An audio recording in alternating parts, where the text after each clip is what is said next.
My name is Becca Hatfield. I'm the Director of Client Services here at Fairhaven Rape Crisis Center and have been in this role for a little over 2 years now, but have been with Fairhaven since 2015. At this time, Kelly, if you want to go ahead and jump in. Good morning, everybody. My name is Kelly Vates. I am the founder and executive director of Fairhaven Rape Crisis Center. I also use the titles of survivor, thriver, overcomer, and warrior for change. I'm so grateful to be here with you today. I'm Maya. I have been with Fairhaven for about 3 years and have been the youth services coordinator for about 2 of those years. And so I work with mainly our adolescent population, and I am currently studying to be a therapist. So I'm in my last year. Yay. So yeah, that's just a little bit about me. Thank you, Maya. So we are from Fairhaven Rape Crisis Center. If you are not familiar, we are Northwest Indiana's Rape Crisis Center, serving Lake, Porter, and LaPorte counties all around the little giant lake up here. We have a 24-hour rape response team that is available 24 hours a day, 7 days a week, 365 days a year. We respond to all hospitals in Northwest Indiana, along with all police departments up here, providing medical advocacy, judicial advocacy, and acute crisis intervention services for survivors. We also have a 24-hour crisis hotline that is available to anyone who finds our number. If you work at a rape crisis center, I'm sure you know that you get calls from all over the place. Additionally, we also serve individuals with advocacy services here in the office through using, emotional support tactics, case management, judicial advocacy for ongoing long-term judicial support in our judicial systems up here in Northwest Indiana. We have support group services here almost every day of the week in a bunch of different ways. We have a faith-based support group, a teen support group that Maya runs. We have a psychoeducational support group that is open to any survivor of sexual trauma, a support group that is ran in Spanish by people who sound and look like people who may need those services. And we also have support groups in our work release program here in Lake County Community Corrections. We also do a support group at our local domestic violence shelter. Additionally, we do believe that prevention is the solution to preventing sexual abuse. And so thanks to Senate Bill 355 that was passed back in 2017, I think, 2018, something like that. We do provide 1 hour of age-appropriate sex abuse prevention education to any students that schools allow us in. I believe we are scheduled for 52 schools this school year, if I'm not mistaken. They are a very small team, but they are mighty, and last year served and spoke to almost 16,000 students. So we are very lucky to have a prevention team to do that very important work to hopefully make us not have a job in a couple of years, because we know that prevention is the solution. So the objectives today are to go over, Kelly's going to do this beautiful history lesson for you and something called traumagenics, which was a healing model that was in existence before I was born. We're going to unpack the CSA healing model, about how we utilize the CSA healing model here at Fairhaven and how it aligns with the self-identification model. And we're going to explore some practical strategies for implementing this very cool chart, because it's a chart and it can be a little confusing, but there are practical ways to implement it and help you to identify tools that are going to support our survivors throughout their healing journey, however long that may be. With that being said, it is now time for a history lesson, and I'm going to go ahead and let Kelly take the reins here. Well, good morning, everybody. I have been in recovery. I entered into recovery since 1994, and I have been working recovery for almost 31 years. My own personal journey as a survivor, thriver, overcomer, and now warrior for change. Fairhaven was started in 2005 with just $500 and one program, and honestly, a whole lot of faith. And we were given the opportunity to walk alongside survivors. And I want to just take some time, and I wrote out things because I don't know about you, but I am like a science nerd. I don't know about anybody else, but I just love reading and I love learning. So I wrote out a lot about traumagenics. It really was the foundational component that launched us into where we are today. And I find it really important that we understand the beginning so that we can understand where we are, where we're going, and where we want to go. And want to land. So I'll give you a little history. And I graduated high school 1987, which was just a few years ago. It wasn't that bad. My senior thesis paper was on child sexual abuse. So I found myself in 1987 as a graduating senior going into college. I had was accepted into Indiana University Northwest, and I was going to be attending IUN. And I found myself writing this senior thesis statement and this senior thesis paper. My teacher at the time, who Mr. Zelinki, I just respected him so much. And he asked us, for your senior thesis, it should be a topic that impacts you, but something that maybe you want to impact the world with. And I wanted this to change. As a survivor, and I was just surviving. I was barely coping. So that's how I found Traumagenics. Traumagenics was founded in 1985, and it was by David Finkelhor and Angela Brown. And they published this traumagenic dynamic model, which identified 4 core dynamics that explain how child sexual abuse impacts survivors. Now, 5 years later, and don't switch that yet, Becca, we'll get there. But 5 years later, 90, James refined this framework into what's called the traumagenic states model.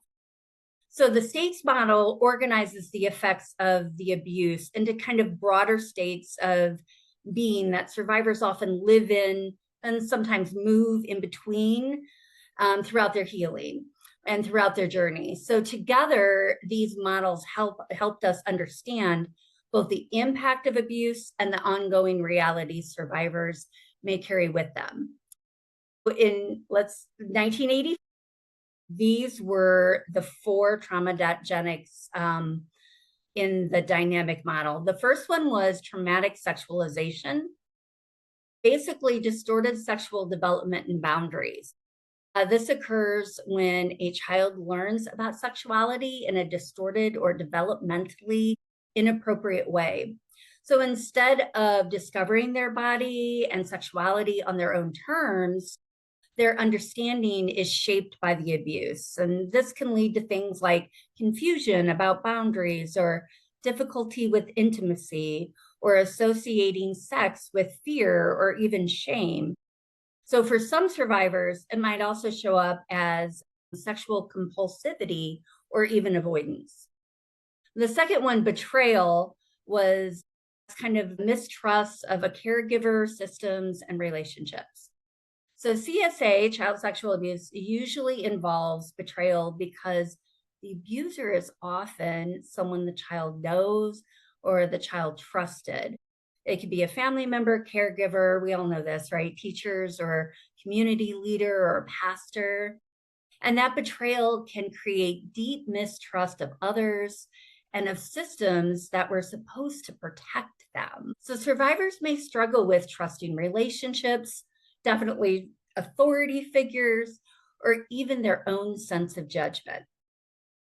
So the third one was powerlessness and loss of control, difficulty asserting self.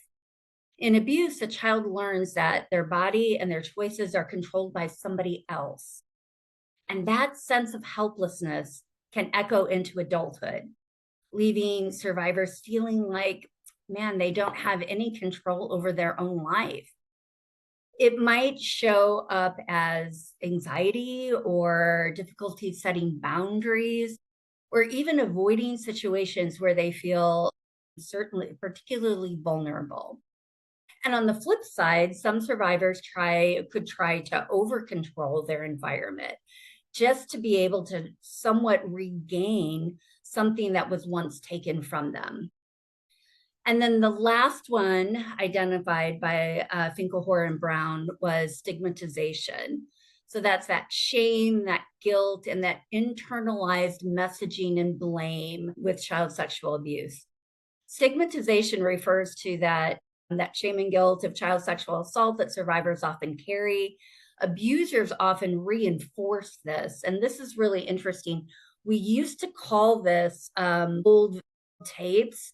So those of us who remember cassette tapes, we would actually visualize when we would hear our abuser's voice going on in our mind. We would literally, I would close my eyes and literally see myself ejecting the tape. So when you eject that tape, and then you can erase that tape, and then you can tape over it. So these were those old messaging, and abusers reinforce that by blaming that child and making them feel complicit through those manipulative messages. And survivors internalize those messages, and they can come to believe that maybe they're damaged or that we're unworthy or responsible somehow. I know that was really one of my biggest struggles in my own personal journey. And this stigma is one of the biggest barriers for disclosure. It was for me, and working with as many survivors as I have today, I know it is for many. So this model was groundbreaking. Try to picture 1985, 1987, right? The model was groundbreaking because it explained the mechanisms of harm and not just the fact that harm occurred. And before this, much of the research and definitely the conversation focused on the outcomes of abuse, like the depression, the anxiety, the behavioral problems. Everybody was more about what's wrong with you, right? Finkelhor and Brown shifted that conversation by asking why those outcomes happened. And their model didn't just describe the damage, it explained how the damage gets embedded in a survivor's life, which was really the big key. Okay, we can go to the next one, Becca. Maybe. There it is. Yay, I love it when technology works.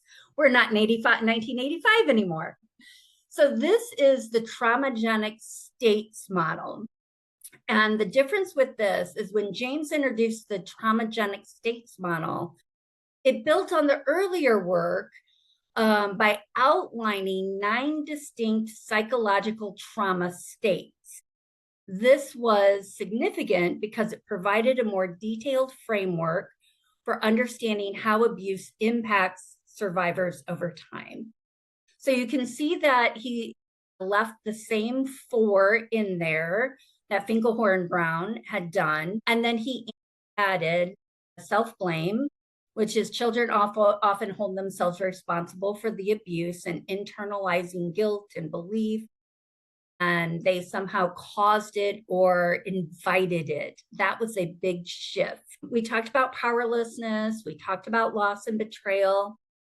He introduced the fragmentation of bodily experiences. Now, survivors, those of us who were sitting in rooms, we would talk about this often, how although we were there, we kind of really weren't there. And we called it a lot of different things. I had my own terms. I called it my numb button. Other survivors called it other things. But here, James talked about it for the first time. And it's about traumas encoded in a sensory or bodily memory. So smells and touches and sounds that may trigger flashbacks or reliving, and survivors may feel disconnected from their bodies. So this gave some explanation and some context around things that were happening to us over and over again. How the smell of lilacs could take me back somewhere, and I wasn't where I was, but I was, but I wasn't. So it was a huge shift in thinking. But he added in destructiveness, where behaviors that might be harmful to self or others, anger, self-harm, substance use, arising from internal turmoil, or as attempts to reclaim control. And in my own personal journey, this is where I started digging into myself with pencils. I was at school and I kept kind of dissociating. Of course, I didn't know what that was, but I was there and I was at school and I kept trying to bring myself back. And I would use my pencil and I would rub it back and forth and back and forth and back and forth. And the pain in my physical body would kind of bring me back. So it was a coping mechanism, a maladaptive one, but it was finally some words to in context around what was going on. Dissociation, obviously another coping mechanism where parts of the experience are split off, feeling disconnected from reality of self. There's from my personal experience, there were a lot of memory gaps where memories start, but I don't have the ends. And then I may have a little bit of the end over here, but I don't have them all. This explained a lot of the fragmentation and a lot of the blaming that was happening with survivors, because we couldn't, as we know neurobiology today and neurobiology of trauma, we know that survivors really struggle about telling the story in from A to B to C to D because of the way trauma is encoded. And this was the first step in that. So it was very affirming in 1990.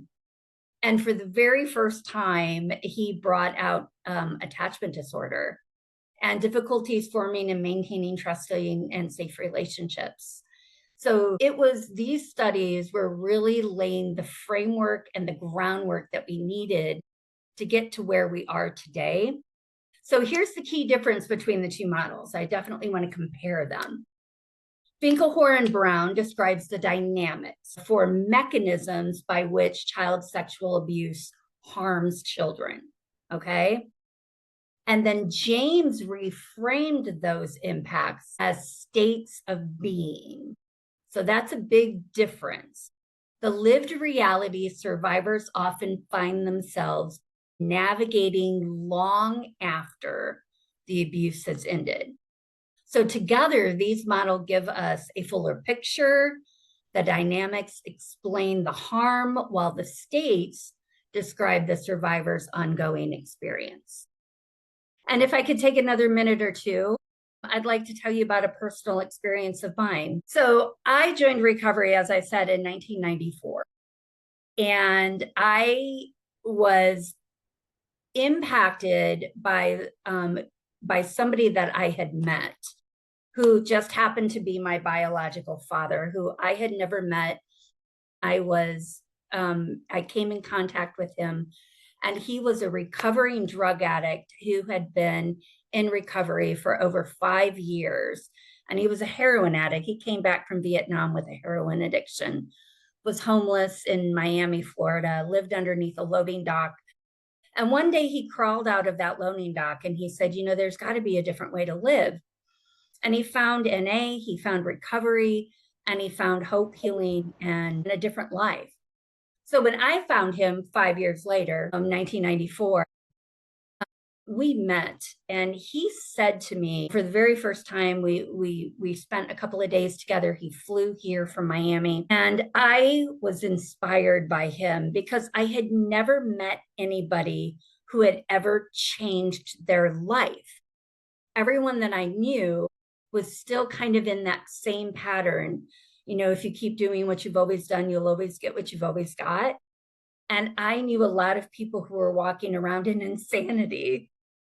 So my father came to visit. We spent a lot of time together, and he said to me, hon, you carry around an enormous amount of pain. And I said, I know, but I just don't know what to do with it. And I don't know how to get rid of it. And he said, I do. And I'm going to teach you everything I know. So he outlined what recovery looked like and how to engage in a recovery process. So he went back to Miami, and I was left here in Indiana, and I'm like, let's find recovery, right? I joined everything. I joined all the A groups I could find. And then I also joined a support group, and it was actually in Porter County at the time, but there was nothing in Lake County. And I joined a support group for adult survivors of child sexual abuse. And I got to tell you, I was at group 3 to 4 days a week, a different group. And I attended this group every week. And after about 9 months, close to a year, I began to see some improvements. We were working on coping mechanisms. And I had a lot of panic attacks. I had a lot of flashbacks. I had a lot of body memories. I had a lot of things that my past pain was just overtaking my current life. After about 9 months, almost a year of working in the A groups as well as this support group, I really began to see some improvements. I was happy about that. I started to see some joy, a little bit of hope, and I was like, life could be different. This stuff could really work, right? So what I struggled with and what I still was struggling with was the pain I carried every day still felt like it was choking me. So after group one night, I stayed behind, and my facilitator, I asked her this pointed question. I said, okay, I'm getting it. I'm really starting to get it. I'm using my journaling. I'm using my grounding techniques. I'm really starting to get it. But where does the pain go? I need somebody to tell me what do I do with this pain? And my group facilitator, bless her sweet little heart, again, 1994, 1995, right? A long time ago, this is 30 years ago. She looked me in the eye and she said, "Hun, the pain never really goes away. You just get better at dealing with it." And I need to tell you, I was devastated. I was devastated. And I also remember thinking, like, is this my life? That I would carry this pain for the rest of my life? It felt overwhelming. And I'm like, well, why even bother? Why even bother? So at the same time, though, I was surrounded by people. I was surrounded by a lot of addicts, alcoholics. I was attending OA, EA, Al-Anon. I would hit a meeting with my dad at NA and AA. I was also attending something called SIA, which was Survivors of Incest Anonymous.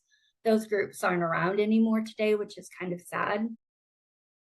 So I was surrounded by all these people in the A's, and I'm also a person of faith. So I was in my congregation of faith, and I was surrounded with people that really proclaimed that healing was possible. So I had these two polar differences, and that gave me hope. And it made me really start searching for something more than just coping. So the traumagenic models gave us an understanding of the damage and its mechanisms. But survivors also need a framework that speaks to growth, recovery, and reclaiming their life. And that's where the child sexual abuse healing model comes in. And it doesn't deny the reality, but it shows us how survivors move through it, sometimes back and forth, and sometimes slowly, but toward life that includes peace, connection, and even transformation. And it really is a model of hope.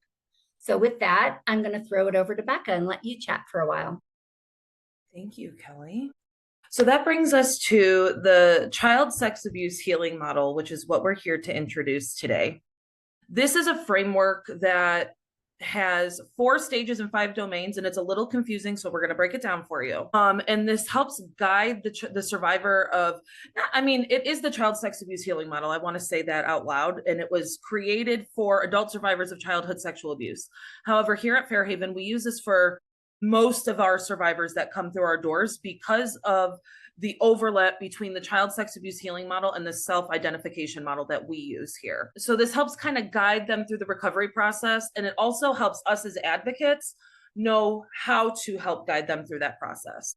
I want to go ahead and first say that this is going to come across as if it's a linear process, but it is not. We do have to understand, and I know everybody in the room probably already does, that healing is not linear. This is a personal journey. And a lot of the times us as survivors, I know myself, I go back and forth, and I'll think I'm in a day where I'm like, yeah, I'm thriving. I've overcome all my abuse. I'm living my best life. And then the next day I feel shackled by my abuse again. And then I end up in Kelly's office crashing out, which is always fun for her. That's her favorite day of the week. This framework also has to recognize that disclosure is complex. It is not a one-time thing. It is an evolving process. And oftentimes you will see that disclosure takes place over a period of time instead of one singular event. This also is a framework that recognizes that language is going to matter. This is not just coping with this horrible, terrible thing or life experience. It's explaining that we can heal, that there is a world where we're going to feel safe, secure, healthy, and happy. It's going to emphasize that there is growth beyond just coping and that there is a life outside of survival mode. So we're going to go ahead and jump into that now. This here is the beautiful chart that I know, if your brain works like mine, is a little confusing, but I promise you it is going to blow your mind when you finally dig into it. And Kelly's been telling me to dig into this for years at this point, and I finally did. So as you're going to see, I don't know if you guys can see my mouse on my shared screen, but you'll see the 4 different stages up here at the top. It says grappling with the meaning of childhood sexual abuse, figuring out the meaning of childhood sexual abuse, tackling the effects, and laying claim to one's life.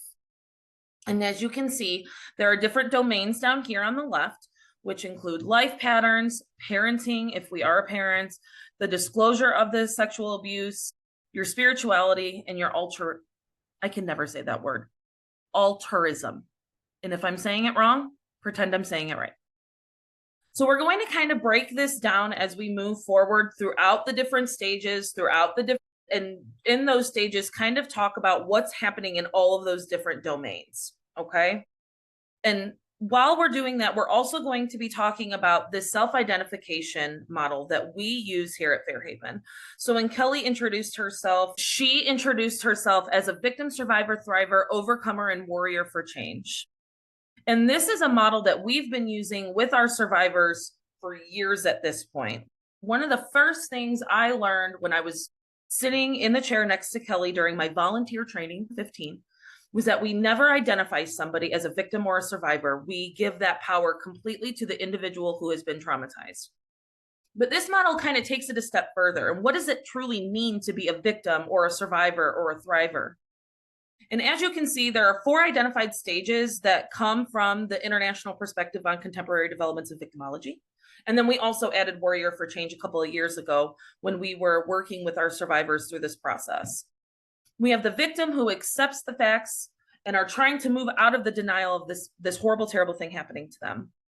We have the survivor who embraces the strength that they have within themselves, and they are starting now to build that resiliency, build into themselves that horrible, terrible things can happen, and it doesn't make me have to go back to the victim mentality of it. But if I do go back to the victim mentality of it, even for a short period of time, that is okay because my resiliency is going to kick in and I will then be able to move back into that survivor mode. Remember, this is not linear. And once you reach a term, doesn't mean you can't go backwards, and it doesn't mean you can't go forward. Then you have the thriver. This is somebody who has really embraced recovery. They're beginning to assume their ownership over their journey. They are learning boundaries. They are learning accountability. They are learning all about themselves. And this stage, if I can just say in my own personal recovery process, has been the hardest. Because for me, when I'm a thriver, when I was going through my own recovery journey, having to look at myself and see where I was problematic, where I had toxic skills, and where my harm was bleeding into other people, and I had to do and take accountability of what I was doing wrong because I was in survival mode for as long as I was, and pull myself out of that, become an owner of my own journey. Then we move into the overcomer phase, which is creating an identity and investing in your future. This is where a survivor will say, I am no longer a victim of what happened to me. I am going to take what happens to me and I am going to push forward into the future to build a beautiful life. And then we got the warrior for change, which I also raise my hand and believe that I am. This is when we try our best to now give back. We want to impact change for not only ourselves, but for people who come after us. We want to extend a hand to the other victim survivors and thrivers on their journey and let them know that healing is possible. You do not have to feel this way forever. And how are we going to implement change so that 5 years, 10 years, 50 years from now, survivors are going to be doing 10 times, 50 times better than we are doing now in this day and age. So when we merge those 2 models, which, we have the childhood sexual abuse healing model, the self-identification model, they overlap in a lot of different ways. And the most important way that these two models overlap is by bringing the survivor's voice, their growth, and their agency to the forefront of the healing spectrum. Because every single survivor, while their journeys might look similar, none of them are the same. So we have to bring their voice to the forefront so that they are in charge of their journey as we walk alongside them. We can encourage them, we can support them, but we cannot do the work for them. And that's something I tell the survivors I work with all of the time. I will not fix your brain. You do not want me in your brain fixing your brain for you, but I will be the one cheering you on and alongside you the whole path while you do what you have to do to fix your brain. The CSA healing model and the self-identification model both illustrate that you can overcome sexual assault, sexual abuse, traumatic assaults that have happened to you throughout your life. But it's a process. It's not just something that's going to happen because you go to one support group and you meet with an advocate one time. This is a process, and it's a process of growth, and a lot of self-identification has to happen and acknowledgement throughout the process. So this is where that beautiful, wonderful, amazing chart that I just showed you overlaps with the self-identification model.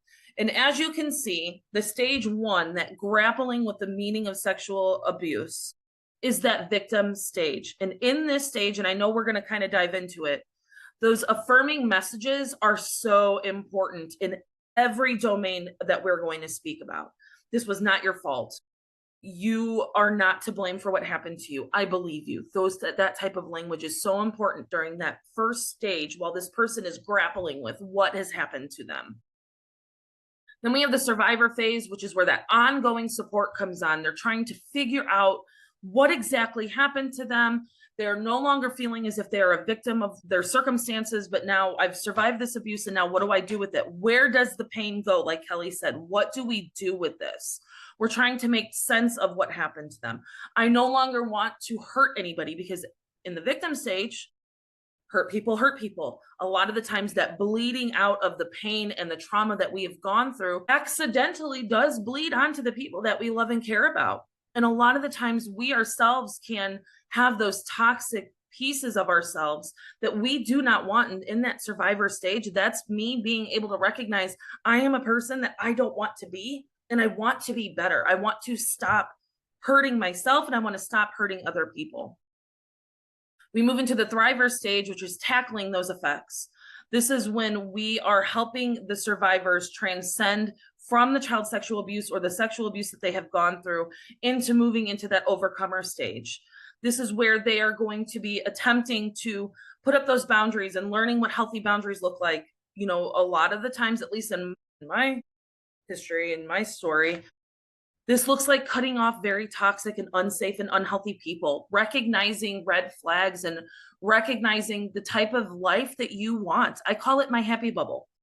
I have worked very, very hard. I'm a survivor of domestic violence. I was abused for 12 plus years by my child's father. And now I have this wonderful, amazing husband who would literally die for me right now if he had to. And me and him have worked so hard to build what we call our happy bubble. It is safe. It is healthy. It is my bubble. And I have worked really hard to maintain the boundaries that surround my bubble. And unfortunately, that means having to put up very strict, almost like a moat with alligators and armed guards at the front of my fence to keep unsafe and unhealthy people out, to protect my own self, just because I know now as a thriver, overcomer, and warrior for change that I deserve that, and it is okay. But when you ask us a victim or a survivor if they deserve that, a lot of the times they're going to say no, that this is just their life, and they will come to reason with you on why these horrible, terrible things that have happened to them, they deserved it. And then as you see down here, we got our warrior for change. This is somebody who is going to take that overcomer stage.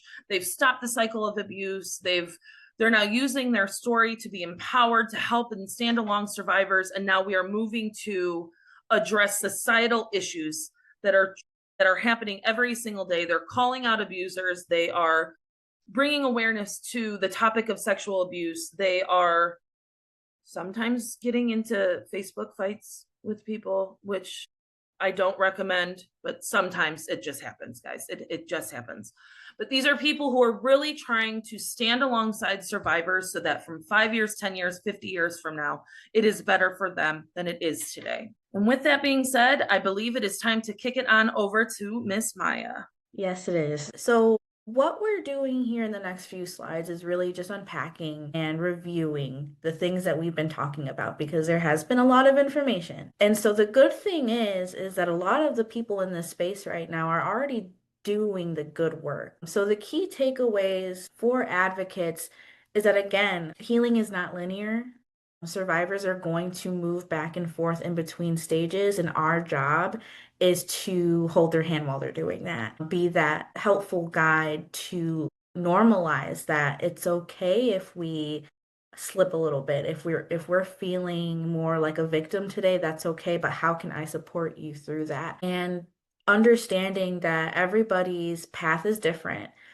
Everyone is an individual and they have individual experiences. So just because we have this beautiful framework, that doesn't mean that it's going to move in a very smooth process for everybody. Because people are messy. And when people are messy, we move back and forth a lot, and that's okay. And we want to empower our survivors. They are the architects, escape artists, and heroes of their own stories. And so empowering them through language and through modeling behaviors that, they don't have to be a victim in their story. They don't have to be a villain in their story either. They can shape and rewrite their life, and giving them the encouragement to do so and the support to do so as well. And our role, again, we're already doing this mostly in this room, is to provide the tools, so coping skills, giving them curriculum that they can use to really get into their own knowledge and use it for their own change, and providing encouragement and safety as survivors do the work, because we're not doing it for them. As much as it would be great to be able to just be like, hey, you need to do this, this, and that, and they do it. This is really just making sure that they are doing the work and they're understanding the different aspects that they might need to change for them to better themselves.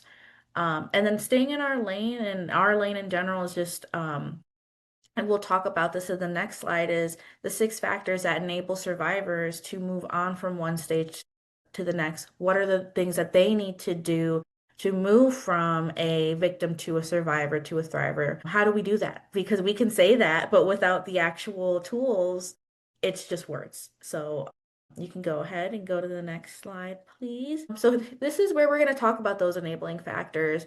This is where our work is done. The 6 factors that help survivors to move from one stage to the next. So a lot of this is, again, things that we already do, positive and affirming messages. So making sure that we are using language to really support our survivors and the people in our lives that we come across, and instilling that empowerment in them from the get-go, hopefully. Because I'll talk a little bit more about just experiences that I've gone through with working with adolescents who survive childhood sexual abuse or survive an acute incident of sexual abuse, and how much impact messages have on them. And then the second one being personal agency. That's again a stage 1 theme, where you're really taking back ownership of your own body, and how difficult that can be, especially after, if you've gone through years of abuse, you might not feel that your body belongs to you. And so instilling those positive messages again, and making sure that they understand that they do have agency over themselves. And then we go on to stage 2, ongoing support from others. So how do we build a support system? Like Becca was saying, sometimes the people currently in our support system maybe should not be there. And we have to put up fences and rigid boundaries to make sure that we are safe in our bubbles. How do we build resiliency? Critical life events, how do we deal with those as they come? Because one incident can send us crashing down to the beginning of, stage 1. And so how do we instill that hope in survivors that we work with, so they don't have to, the world's not ending. It might feel that way, but it's not. And then commitment to transcend child sexual abuse, not just recover. You can cope. Like a lot of what Kelly was saying is, not, you can cope all you want. You can cope, you can learn all these great skills, but having that strength to transcend the pain that someone has endured, that is a thing that's going to change their life. That's going to change their perspective. So keeping all of those factors in mind when you are working with survivors, these things are mostly already being done, but it's making sure that you're hitting these different things, because sometimes we can stay kind of uh, in a cycle with, I'm just not getting this, I'm just not understanding this, and really pouring yourselves into what is it that the survivors I work with, what do they need? Because it's all individual, as we stated before. Okay. So, this is the very first step of the grappling stage, is affirming messages and personal agency. So the CSA healing model goes through different stages of self-identification. This is again with the self-identification model, that victim stage, accepting facts and moving out of denial. Like, okay, this horrible thing happened to me. I don't really know what to do with it yet. I can just acknowledge the facts. Like, something happened and I need to learn how to accept that. And then we move on to those enabling factors and planting seeds of positivity, and hopefully getting rid of that self-blame on the spot if we can. It's a little bit different with when you're working with adult survivors of sexual abuse, of child sexual abuse, because those seeds are so embedded into their brain that it's going to be hard to dig that up and plant new seeds. And when I work a lot with teen survivors of sexual abuse, and so I think a lot about the hospital advocacy that we do when I respond to a victim of any age, and just telling them, being maybe one of the first people to let them know that this isn't your fault. You are not what happened to you. And planting those seeds are really transformative in their healing process, because a lot of the times, especially with teenagers, if anyone works with teens in this room, you're also working with parents and their messiness. So, um, understanding that family, maybe even friends, are planting these ideas in a survivor's head of like, oh no, maybe if, you didn't do this, it would be different, or, just basic victim blaming. As an advocate, you're unraveling a lot of that with them. And sometimes that can be difficult and it can take some time.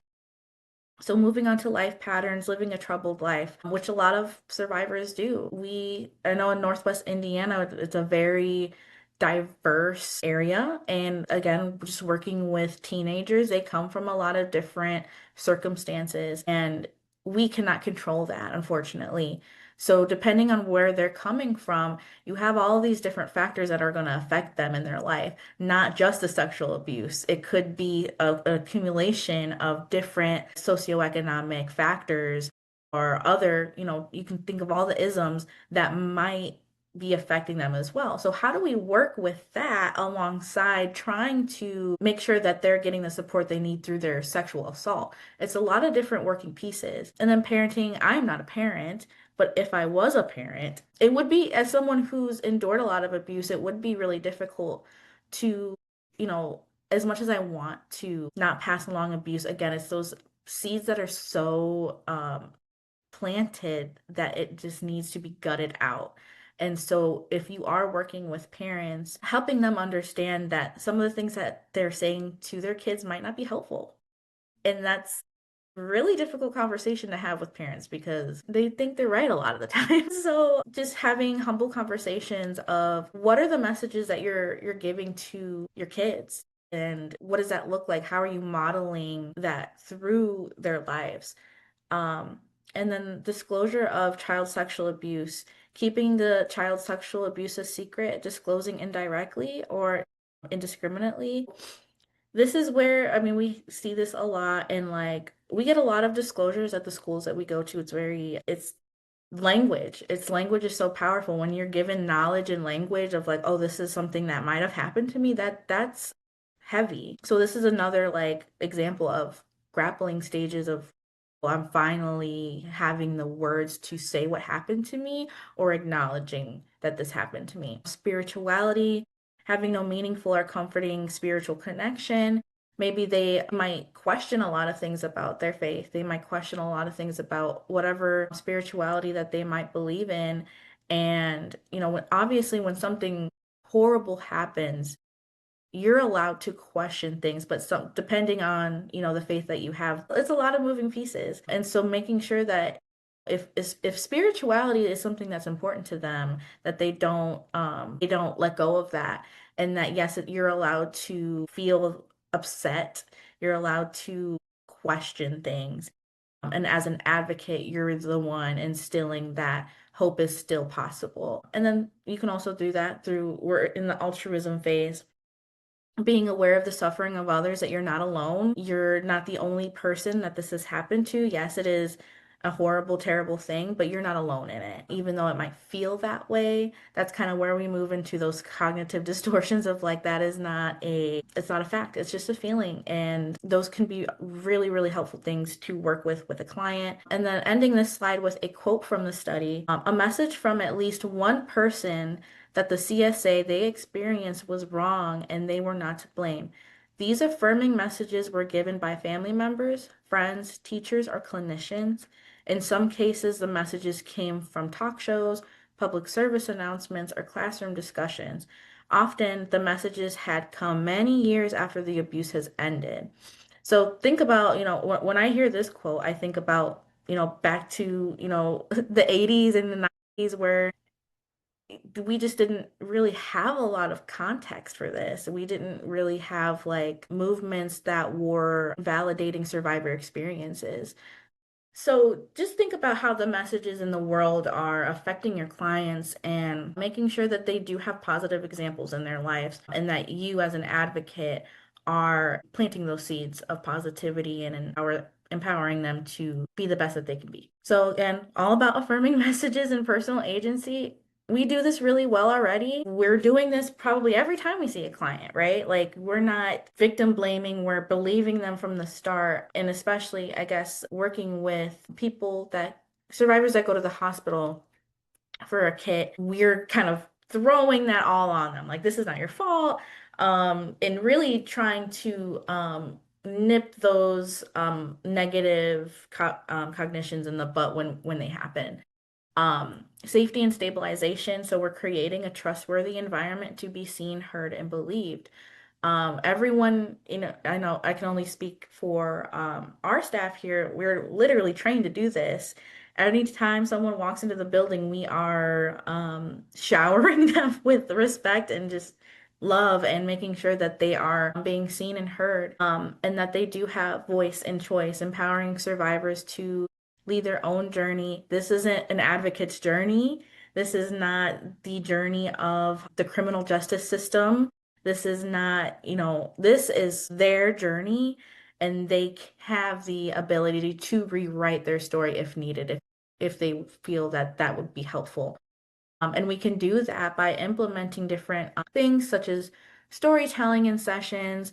Again, a lot of narrative-based like therapy type of exercises where they get to rewrite their ending. They get to write the next chapter of their stories, whatever that might look like. Journaling is something that's very helpful, teaching them how to journal, because sometimes it's not just like bleh, it could be that for some people, but again, a lot of the things we do are very individualized. I know I do a lot of timelines in my sessions of, so what happened from the beginning, what happened to the end. This can help them, one, remember some things that may have happened, and two, help them through that storytelling, like rewriting their story to fill in blocks of times that maybe didn't make sense, or really processing a certain period of their abuse that maybe they didn't want to, but with love, sometimes they got to do that. And then we do a lot of art modalities, and so I run a teen support group here, and that's essentially the entire basis of what we do in there is art expression. We do a mask project where the outside is how you project, yourself to society, the world, and then the inside of the mask is who you are at your core. And I mean, I could talk about the different art things that we do all day. But that's just one example of, sometimes it's a lot easier to say it with art than it is through words. Sometimes survivors just don't have the words to even begin to explain what happened or how they feel. So doing art modalities with clients is super helpful. And then our job is to teach them coping strategies, increase those coping strategies. And I'm going to start with this middle right here. So be gentle with yourself. Breathe deeply and slowly. Nurture yourself. Visualize your safe place. What does that even look like? What is safety? What does that look like for you? Understanding that this will pass. Take a nap. That's my favorite one. And reach out for help, which is my least favorite one. But teaching them all of these beautiful things that they have the power to do. It's just understanding and giving them the knowledge that they can do that. These pictures also have just a lot of helpful coping strategies that you don't really need a lot to do. So like the 5, grounding exercise, that's super helpful to teach survivors if they don't already know that. And then understanding, happy chemicals and what's going to make me feel happy in the moment rather than, self-destructive behaviors or self-harming behaviors. Like I can, eat something really good, or I can go play with a dog or take a shower. That's my biggest coping skills whenever I feel like crap. I just take a shower and I'm like, okay, I feel fine now. Listening to music. I mean, there's so many things that can be individualized to the client. It's just helping them pull that out. And sometimes putting that on paper is really helpful. Just like, here you go. Here's your safety plan. This is what you're going to do whenever you start to feel that icky feeling. But just teaching them that there's tons of coping strategies and that it's okay to firstly have those maladaptive ones, but working into how do we replace those maladaptive ones into healthier ones. I get to talk to you about stage 2, which, can I tell you, when I get excited about recovery, I get excited because stage 2 is where transformation starts to happen. This is where it's almost like you're plugging a light into electricity, and then the light starts to flicker and it's coming on. It's so exciting to watch survivors start to have lights come on for themselves and start making choices and decisions to change and impact their life. So I'm going to unpack stage 2. It's the figuring it out stage. And I also call it acknowledging and naming the abuse. So stage 2 of child sexual assault healing model is where survivors begin to acknowledge and name what happened to them. This is such a powerful step because it's also it's very powerful, but it's also incredibly difficult. Many survivors spend years, I included, many survivors spend years, sometimes decades, minimizing, justifying, rationalizing, even denying the abuse. And I need you to hear me. It's not because we don't believe or we don't know that it happened, but it's because naming it makes it real. Naming it makes it real. And naming it can bring up shame and fear and anger and dread of not being believed. And in recovery, we have a slogan that says you have to name it and claim it in order to change it. And it's scary. And I'm also going to talk a little bit about comfortable pain. Those of us who are adult survivors of child sexual abuse, we've lived a life patterned in this pain. It is painful, but I need to tell you it's predictable. I know what to expect out of it in my own experience. So when I was challenging this abuse and I was challenging and working all of these instances out, I was terrified of the person. Then who am I underneath this? What if I don't like myself? I got over that. So it's really fun. In this stage, survivors, they may move through vague memories. This is also really interesting, like Maya just talked about. You're doing some of that storytelling and some of that work, and that moves those vague memories or feelings, and it moves it into a clearer picture, a clear recognition. And it's changing language, and they're using words of that happened to me or he touched me. Those were the only words that I could find as 11-year-old girl, when I disclosed he touched me, well, he had done so much more than touch me.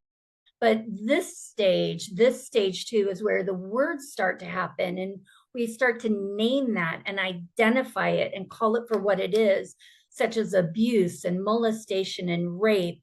And for me, my stepfather was my primary abuser. I had more than one, but he had sold me into child pornography when I was a child. I was just 4, 5, 6 years, 7 years old when he sold me into child pornography and sold me to others.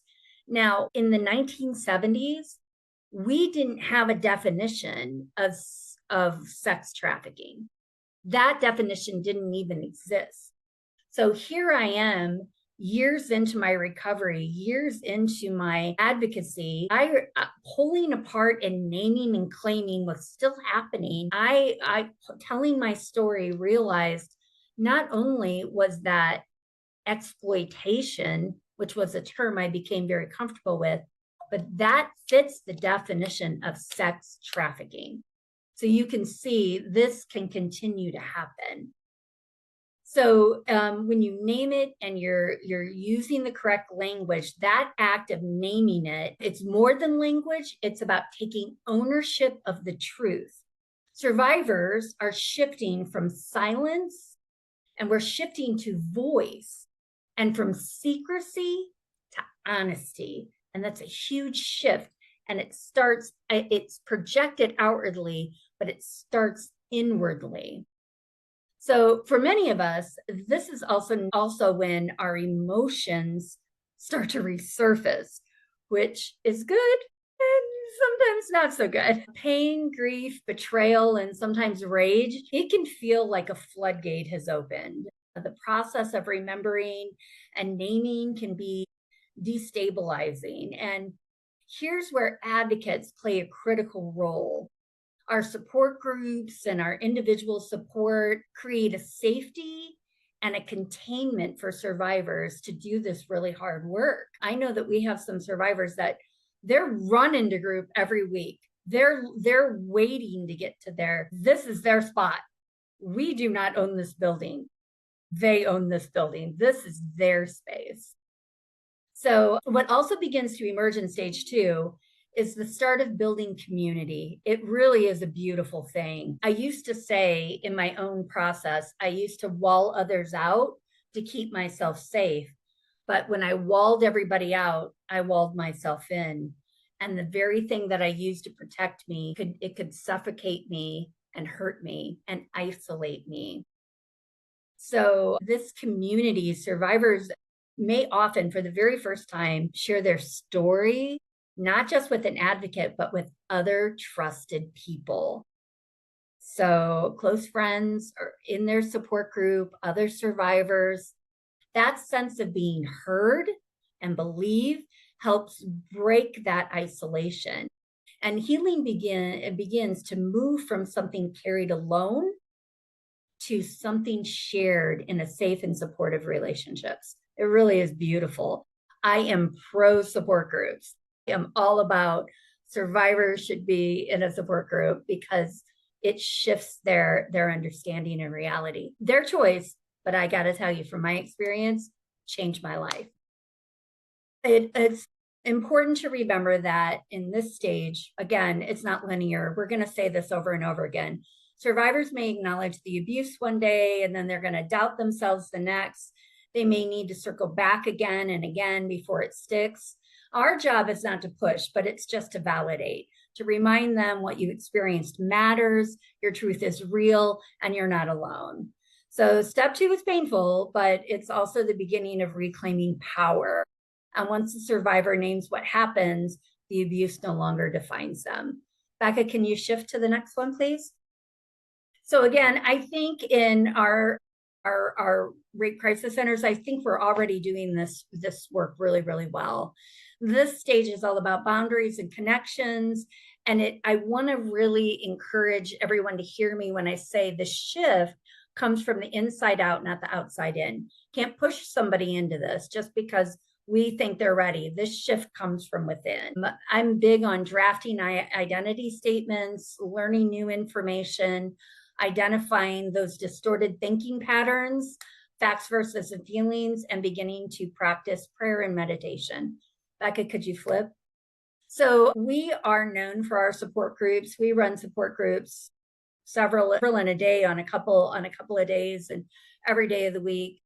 I am a big believer that information is the foundation in which change is built. And the best thing that can happen is to put a group of survivors together and have them pulling through information, and it'll change their life. I've experienced myself, and I've seen it happen over and over again. They're just a small little snippet of books that we've read. These are some of my favorites. I will say that every single human being on the planet should read Codependent No More by Melody Beattie. And honestly, I really believe every human being on the planet should work the Codependence Guide to the 12 Steps. I'm a big stepper. I believe in the 12 Steps. And I think that it lays the foundation of freedom and healing and overcoming. The Wounded Woman is a phenomenal book. And if you've never walked a survivor or read or opened or cracked open The Courage to Heal, it was groundbreaking. It is still groundbreaking. It was written by Ellen Bass and Laura Davis, and they changed how we engage survivors. And not only that, back when it was written, and it's been revised several times, it centers survivor voices. On almost every page in this book is a story from a survivor. It is absolutely transformative. We talk about the mom factor will either make you or break you. We struggle with relationships with moms, and it's out of print now, I think, but we have some on the shelf and sometimes we work through it.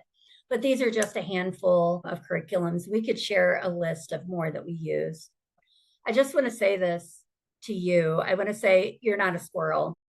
You're not a squirrel. And there's a story behind this. And I preach this everywhere I go, is I really believe the internal messaging that was spoken over me by all of my abusers. And I was early in my recovery, and I was at a recovery meeting, and I was sharing my experience, strength, and hope. And I was talking about, I just really believed I was a squirrel. My stepfather called me this and called me that and called me this and called me that. And I believed that those this and that's were true about me.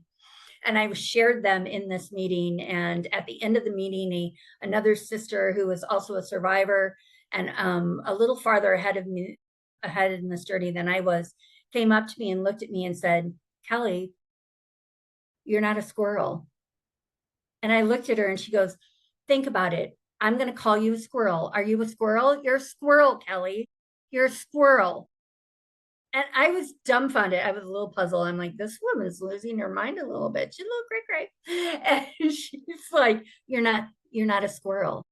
Just because I call you a squirrel doesn't make you a squirrel, right? And the light came on. And I was like, I'm not a squirrel. I'm not a squirrel. She's like, you're not a squirrel. So the question is, who are you? Who are you? Who do you want to be? And you get to decide that. And that's the transformation of identifying distorted thinking processes and changing them. It will totally change. It totally changed my life, and I've seen it totally change survivors' lives. Thanks for letting me share. This stage is fun as an advocate because the first two stages are difficult, hard work. You are identifying all these horrible, terrible things that have happened to you. The floodgates have opened. You're crashing out in your boss's office, crying. It happens to the best of us. I promise you, you're not alone, right? But now we're moving into stage 3 and stage 4, which is not only tackling the effects of childhood sexual abuse or trauma, whatever you want to name it. And now we're going to lay claim to our life, because no matter what anybody says, at least in my experience, the abuse that was inflicted upon me bled into every aspect of my life. And so now I'm trying to, okay, I've done the hard work. I've done the timeline. I'm reading the books. Keynote here. It is okay to throw Codependent No More at the wall as long as you pick it up. And do not attempt to tackle The Courage to Heal when you are locked in COVID lockdown and decide to read it from front to back. It's too much. I got to chapter 4, I think. And I was like, yeah, I'm done with this. This book is horrible. It's not. It's just very challenging. So now we're trying to thrive and overcome what all this horrible, terrible stuff happened to us. And one of the beautiful things that I love to work with survivors, I've been doing this work a long time. I've worked at Fairhaven now 10 years. And so I've had this time to be able to really do life with a lot of our survivors, you know, the ones who keep coming back, who love our support groups, who just need that support, right? And one of the best times it wasn't a best time. It was one of my clients' worst times of her life was when she had already been coming here for a while. And during a holiday, her daughter actually disclosed childhood sexual abuse to her. The client came in that Monday after Thanksgiving, a mess. And she's like, I feel like I'm starting all over again. I'm all over the place. And she was completely coming undone. And one of the beautiful things about being in these two stages of thriving and overcoming is being able to look at a survivor and say, no, you are not back at the beginning, because you have a huge amount of support now. You have tools in your toolbox that are able to help you understand and know what your child needs, because you know what you needed. And now you are in the best place possible to be able to support another person by being compassionate, by understanding, by using all of the words and the languages that we use together in that first stage. Now she got to take what she learned and use that with her daughter's first stage when she was coming forward. This was a huge critical life event. And she had the ability in stage 3 to either come completely undone, which she did, and everybody has the right to come completely undone when a critical life event happens. But she was able to lean into her resiliency and say, this is not going to break me. I am going to feel, I'm going to sit in the yuck and in the dark, but I'm going to come back from it. And I'm going to be able to become an overcomer and help my child now overcome this horrible, terrible thing that happened to them. In the thriver stage, we are living within troubles and successes. This is such a weird stage because you're right in the middle. And some days you wake up and you feel like you're in victim mentality again. Some days you wake up and you feel like you're going to change the world. I tell Kelly all the time, we've got to save the world. We got to save the world. And we love the starfish analogy here, that I cannot save the world for every single person, but I can change the world for one person. And that's what we live by. And so understanding that it is okay that some days you feel as if you're back in that victim mentality, but knowing that tomorrow you're going to come here, you're going to thrive, and you're going to overcome what happened to you.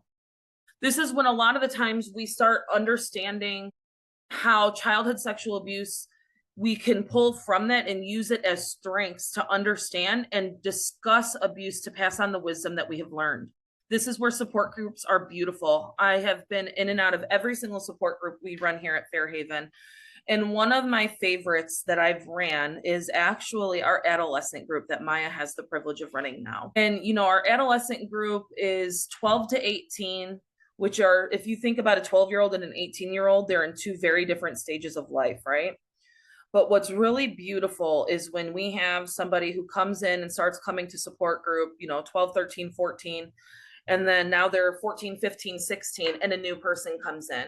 And you see them almost become like the mother hen. So now they're going to start sharing their story. They're going to start sharing what has worked for them and really start almost becoming another, I don't want to use the word advocate, but they're coming alongside newer victims and survivors to help them understand how they can overcome these horrible, terrible things that have happened to them. A lot of the times this is when people start, you know, venturing back into their spirituality. I'm a true Christian. I believe in God with all my heart and soul. But there was some very, very dark times in my recovery where I questioned a lot. I questioned so much. And it was a very dark time. And all I remember was Kelly and Shanna, if you guys know Shanna, completely reiterating to me, it is okay. He is big enough to handle your anger. And that kept me going, because even though I was questioning a lot, even though I was very angry, of course, critical life events have happened too. I was able to remember that he was still going to be there when the time came. So being able to then come back to that spiritual, whatever your higher power is, once you're out of that grappling, once you're in this thriver stage, when you're in the tackling the effects, you're able to then go back and look and be like, oh, hey, maybe this spiritual connection can start up again. This is when you're going to start seeing survivors become a lot more compassionate. You're going to see them being able to say, I remember when I was in that victim stage or that survivor stage, and they're able to see themselves in a lot of the people that they're surrounding themselves with. In the laying the claim to one's life, this is when we have committed to transcend from childhood sexual abuse or the abuse that has been inflicted upon us. I am no longer just a victim of domestic violence. I am a thriver and overcomer of the violence that was inflicted upon me. I am now stopping the abuse cycle. I'm able to look at my kids and say, this generational trauma will not continue with you.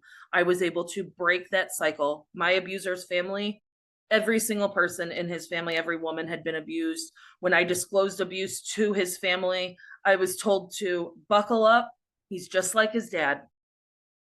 That was the response I got. And I was able to look and say, no, I'm not going to buckle up. No, I'm not going to just sit here and allow this to continue to happen like it happens to every other person in this family. I am going to step away and I'm going to break these chains of abuse for my kids. You're going to see a lot of different transformations in this part of a survivor's journey.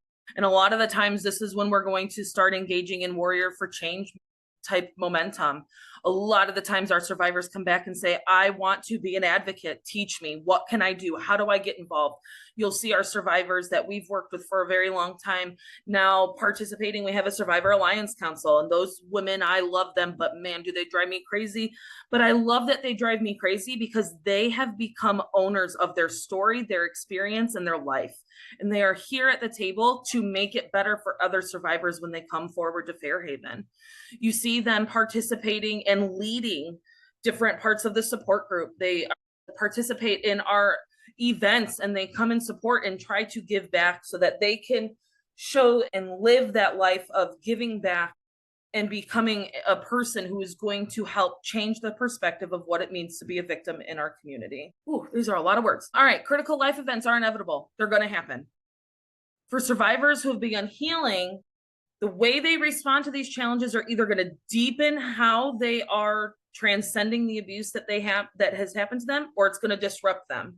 When my dad died, I thought every single coping skill I'd ever learned, every single thing that had ever happened to me was gone. It was done. I didn't know what to do. But I was able to remember when my resiliency kind of sort of kicked in a couple days later that, okay, I've never had a parent die before, but I've had horrible, terrible things happen to me. And when those horrible, terrible things happened to me, what did I do to help myself in those moments? And then I was able to say, well, maybe it's not the same thing, but maybe it'll help in this moment. And it did, which was pretty freaking cool. We're able to take responsibility to make healthy choices. We're able to become accountable for decisions. Now, Kelly had talked a lot about the Codependent No More and the Codependence Guide to the 12 Steps. I have worked with survivors who really struggle with the idea of codependency, because if you look at it at a face value, some people may believe that if I say I'm codependent, then that means that I enabled the abuse that was inflicted upon me. But the reality is I was codependent before my abuser came around, and it just amplified the codependency that I had, right?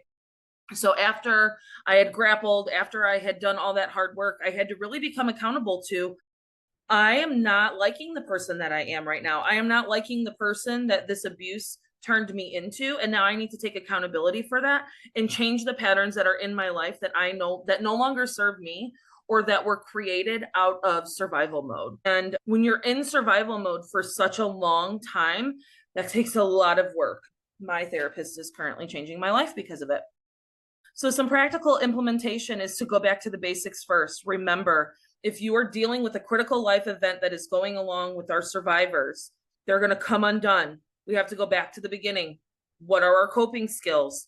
How can we make sure that we're eating correctly? How do we make sure we're sleeping correctly? How do we deal with the anxiety attacks? Going back to those very foundational bases. But then remember that we can then move into implementing healthy boundaries. And sometimes those healthy boundaries are very rigid when we're dealing with unhealthy and unsafe people. I am currently estranged from my sister, who is a very unhealthy and unsafe person. And putting up the moat with the giant wall to keep her out from coming into my happy bubble felt very, very, very wrong in the beginning. And again, Kelly is not just my boss, she is a mentor and dear friend of mine. She was able to be the one that tells me, no, like, you need to have this boundary. And I know that it feels uncomfortable and I know it feels wrong, but this is what you need to do to protect yourself, because boundaries, somebody else told me this, boundaries are the distance at which I can love myself and them. In order for me to love my sister, I need to have distance and space between her, and that is okay. We're going to help cultivate a growth mindset. A lot of people, not just survivors of childhood sexual abuse or domestic violence or abuse in it, a lot of people in our society are very focused on problems. They are focused on the problems and not solutions to the problems. So helping our clients grow into the mindset that we need to focus on solutions to this problem and not continue to ruminate on the problem. Because if we continue ruminating, we're never going to solve the problem. We're just going to be talking about the problem the whole time.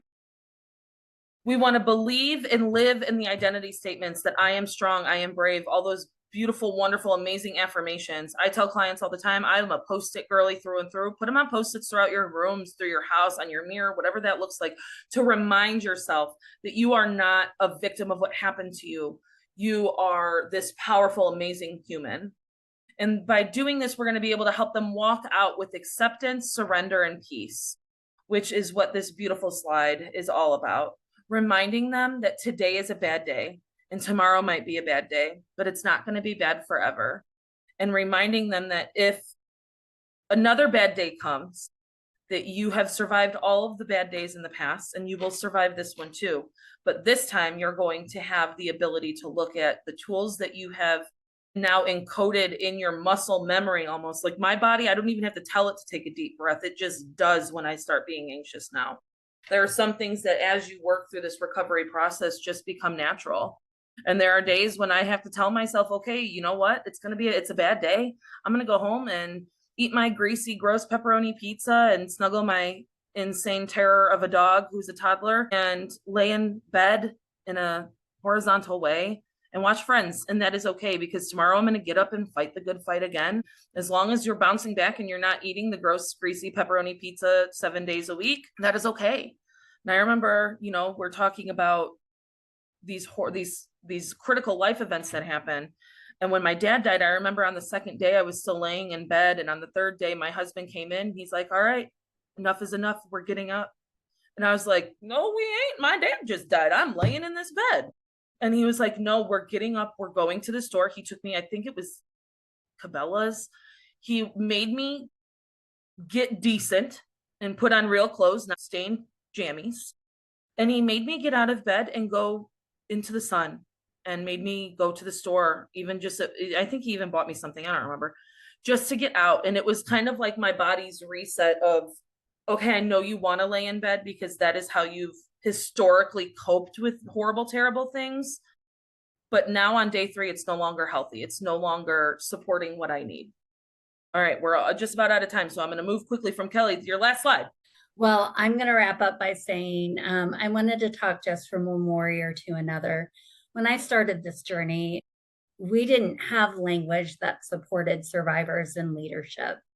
So if that's you, the 12 steps say, step 12 says, having had a spiritual awakening as a result of these steps, I carry this message to others and I practice these principles in all my affairs. And I just want to encourage you and say, thank you. Thanks for showing up every day and doing what you do. And please make sure to take care of yourself, because it's impossible to give away what you don't have. So keep coming back. It works if you work it, and you're worth it. And if you need support along the journey, Fairhaven has many survivor leaders at the helm, and we're here to support you. So thanks for listening to us today.